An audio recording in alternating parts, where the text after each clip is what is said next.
നമസ്കാരം, nation news ലൈവിലേക്ക് സ്വാഗതം. ഷാർജയിൽ ആത്മഹത്യ ചെയ്ത വിഭജിക എഴുതിയ കുറിപ്പ് കണ്ട് കണ്ണു നിറഞ്ഞ് കേരളക്കര.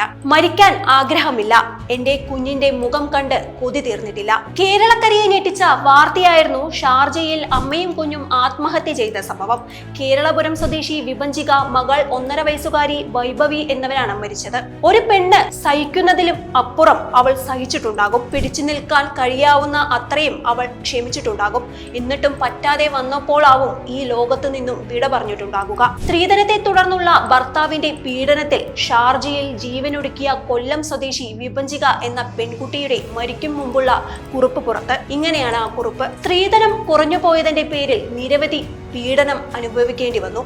ഭർത്തൃപിതാവ് അപമര്യാദയായി പെരുമാറി എന്നടക്കം ഗുരുതരമായ കാര്യങ്ങൾ കുറിപ്പിൽ വിഭജിക പറയുന്നുണ്ട്.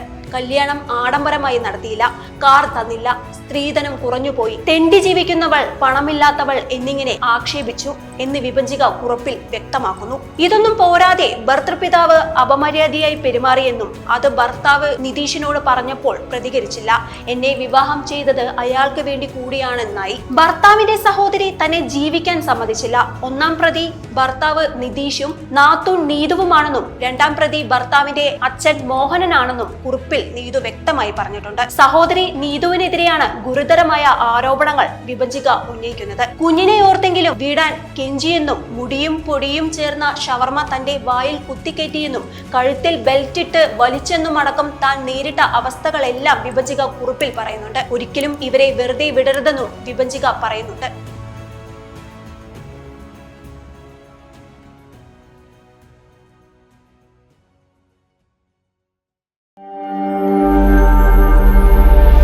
നാഷൻ ന്യൂസ് ലൈവ്, സത്യം, ചരിത്രം, വർത്തമാനം.